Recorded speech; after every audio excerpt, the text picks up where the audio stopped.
રાજસ્થાનમાં મેઘરાજાએ બગડાટી બોલાવતા અલવરમાં પણ ધોધ જીવંત થયા છે। ભારે વરસાદને લીધે રાજગઢ સબ ડિવિઝનના ધોધમાં પાણીનો ધસમસતો પ્રવાહ જોવા મળ્યો છે, તો કેટલાક પ્રવાસીઓ જીવના જોખમે ધોધ નજીક રીલ્સ બનાવતા પણ નજરે પડ્યા છે। ભારે વરસાદને લીધે તંત્ર ખડે પગે અત્યારે જોવા મળી રહ્યું છે। ધોધ પાસે પાણી વહેવામાં લોકો ફસાયા હોવાની માહિતી છે, જેઓને દોરડાની મદદથી બચાવીને સુરક્ષિત બહાર કાઢવામાં આવ્યા છે।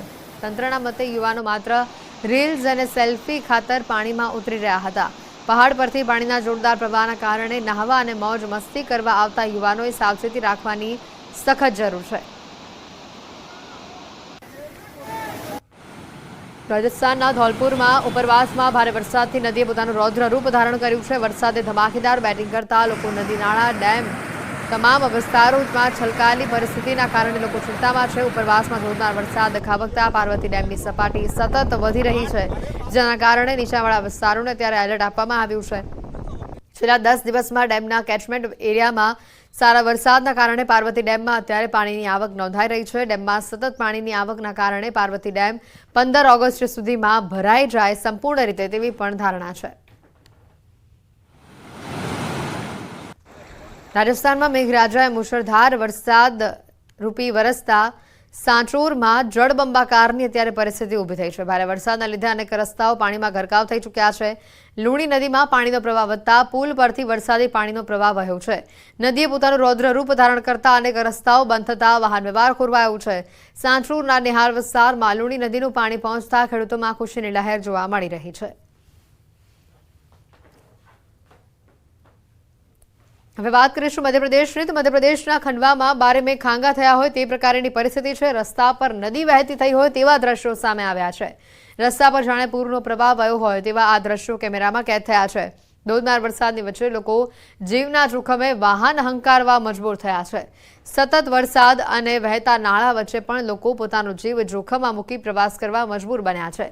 સવારથી જ સતત વરસી રહેલા વરસાદના કારણે 3 કલવટ જે નાળાઓ છે ત્યાં પૂર જેવી પરિસ્થિતિ છે। નાળાઓ છલકાઈ રહ્યા છે, તેમ છતાં રાહદારીઓ વાહન ચાલકો જીવના જોખમે આ વિસ્તારમાંથી પસાર થતા નજરે પડે છે। ખંડવામાં બારે મેઘ ખાંગા જેવી પરિસ્થિતિ છે। રસ્તા પર પૂરનો પ્રવાહ વહેતો હોય તેવા આ દ્રશ્યો સામે આવી રહ્યા છે। તો સાથે જ હવામાન નિષ્ણાતોના મતે ગુજરાતમાં 15મીથી મેઘરાજાના મેઘ તાંડવની વકી છે, પરંતુ દેશના કેટલાક રાજ્યોમાં છેલ્લા 2 દિવસથી જળ તાંડવ જોવા મળી રહ્યું છે। ઉત્તરાખંડના પછવાદુનમાં મેઘો કોપાયમાન થતા ઠેર ઠેર જળબંબાકાર જોવા મળી રહ્યા છે। રસ્તાઓ દરિયા બની ગયા છે। કેમેરામાં આ દ્રશ્યો જે કેદ થયા છે, શિમલા બાયપાસ રોડ અને કોઝવે નદીઓમાં ફેરવાતા જનજીવન અહીંયા ખોરવાયું છે। અનેક રસ્તાઓ જળમગ્ન થતા લોકોને હાલાકી વેઠવી પડી રહી છે। પાણી ભરાઈ જવાના કારણે રાહદારીઓ કલાકો સુધી રસ્તા પાર કરવા માટે રાહ જોઈ રહ્યા છે। તસવીરો હસનપુર કલ્યાણપુર ગ્રામ્ય વિસ્તારની છે, જ્યાં કોઝવેમાં વધુ પડતા પાણીના કારણે કાર ચાલકો પણ અટવાયા હતા। પાણીનું સ્તર વધતા વાહન ચાલકોને અટકવું પડ્યું છે। જોકે પાણીનો પ્રવાહ ઘટતા ઘણા વાહન ચાલકો જીવના જોખમે કોઝવે પસાર કરતા પણ નજરે પડ્યા હતા।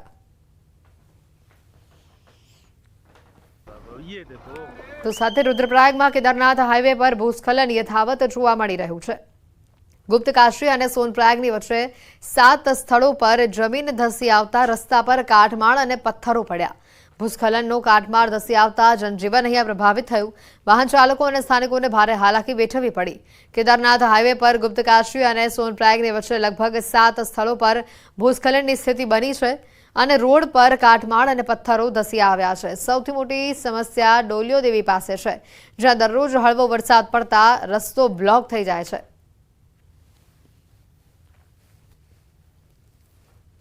ઉત્તર પ્રદેશના ઇટાવામાં મોડી રાત્રે મેઘરાજાએ ધડબડાટી બોલાવતા અનેક વિસ્તારો પાણીમાં ગરકાવ થયા છે। મેનપુરી ગેટ અંડરપાસમાં લગભગ 4 ફૂટ પાણી ભરાઈ જતા વાહન વ્યવહાર ખોરવાયો છે। બસ અને કાર પાણીમાં ગરકાવ થતા વાહન ચાલકો અને મુસાફરો હેરાન પરેશાન થયા છે। ઇટાવા ડેપોના રોડવેઝ બસ આગ્રાથી ઇટાવા આવી રહી હતી અને ત્યારે મેનપુરી ગેટ અંડરપાસમાં ભરાયેલા પાણીમાં તે ફસાઈ ગઈ હતી। જોકે બસમાં સવાર 20 પ્રવાસીઓને સુરક્ષિત રીતે બહાર કાઢવામાં આવ્યા હતા અને જાનહાનિ ટળી હતી। મેનપુરી ગેટ અંડરપાસમાં 4 ફૂટ પાણી ભરાયા છે। વાહન વ્યવહાર જેના પગલે ખોરવાયો છે।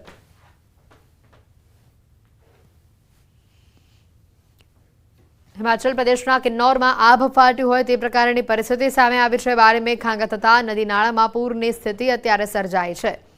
સતલુજ અને સ્પીતિ નદીઓના સંગમ સ્થાન ખાબ અને કાડોગરીની પર આબ ફાટતા જનજીવન અહીંયા પ્રભાવિત થયું છે। નદીઓએ પોતાનું રૌદ્ર રૂપ ધારણ કર્યું છે। ખાસ કરીને જેના પગલે નીચાણવાળા વિસ્તારોના લોકોને એલર્ટ રહેવાની સૂચના આપવામાં આવી છે।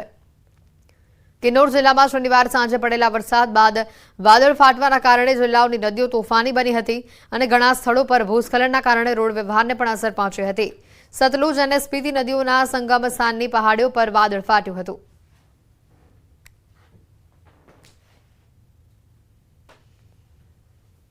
તો વરસાદ અંગે અંબાલાલ પટેલની ફરી એકવાર ખૂબ જ મોટી આગાહી સામે આવી છે। અંબાલાલે કહ્યું છે કે 3 દિવસ બાદ વરસાદનું જોર ફરી વધતું જોવા મળશે। 15 ઓગસ્ટથી મેઘરાજા મેઘતાંડવ કરશે। 15 ઓગસ્ટથી લગભગ હિન્દ મહાસાગરમાં એક વાયુક્ષોભ મંડળમાં એટમોસ્ફેરિક વેવ મજબૂત બને છે, જેના કારણે બંગાળ ઉપસાગરમાં સિસ્ટમો બનતી જશે। દક્ષિણ ગુજરાતના કેટલાક ભાગમાં ભારેથી અતિભારે વરસાદ થતાં ફ્લડિંગ કન્ડિશન આવી શકે છે। આ વખતે ચિત્રા નક્ષત્ર બેસે છે, જેના કારણે વરસાદ થવાની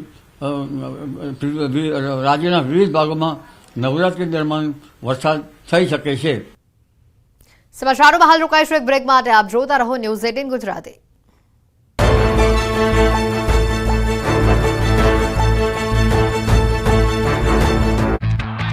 ખોરાક મૂક્યો નથી। સવારે કોઈ ગ્રામજન બાઇક લઈને બાળકોને સ્કૂલે મૂકવા જઈ રહ્યો હતો ત્યારે જ દીપડો દેખાયો।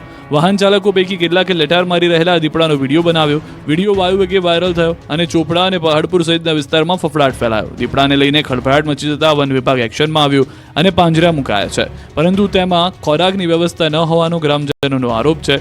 હાલ તો ગ્રામજનો એ જ રાહ જોઈને બેઠા છે કે દીપડો આવે અને પાંજરામાં પુરાય તો આફત ટળે।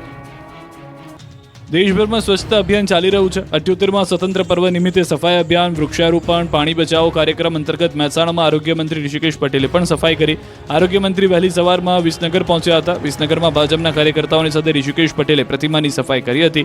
બાબા સાહેબ આંબેડકર, સરદાર વલ્લભભાઈ પટેલ, સ્વામી વિવેકાનંદ સહિતના પ્રતિમાઓની સફાઈ કરાઈ। પ્રતિમાઓને પાણીથી સાફ કરાઈ તો રોડ પર ગંદકી હતી ત્યાં પણ સફાઈ કરાઈ। જ્યાં ગંદકી હતી ત્યાં અધિકારીઓ અને પાલિકાના નેતાઓ સફાઈ અંગે સૂચનાઓ આપી હતી। જ્યાં ગંદકી દેખાય તેનો કાયમી નિકાલ કરવા સૂચના આપી। જગ્યાએ પાણી ભરાયું હોય ત્યાં મચ્છરોનો ઉપદ્રવ ન થાય તે માટે પાવડર છંટાયો। રોડ પર જ્યાં ખાડા હોય ત્યાં ખાડા પૂરવાનું કામ કરાયું। વિસનગર ભાજપના કાર્યકર્તાઓ અને પાલિકા દ્વારા સફાઈ અભિયાનનું ખાસ આયોજન કરાયું હતું। દેશમાં તબીબી ક્ષેત્રે અભ્યાસ કરવા માટે વિદ્યાર્થીઓએ નીટની પરીક્ષા આપી। 23 જૂનના રોજ મેડિકલ ક્ષેત્રે પ્રવેશ મેળવવા માટે યોજાયેલી નીટ પીજીની પરીક્ષા પેપર લીક થયા હોવાની આશંકા સાથે રદ કરવામાં આવી। જે પરીક્ષા 11 ઓગસ્ટને રવિવારના રોજ ફરી એક વખત દેશના 1000 કરતાં પણ વધુ પરીક્ષા કેન્દ્ર પર નીટની પીજીની એક્ઝામ લેવાઈ।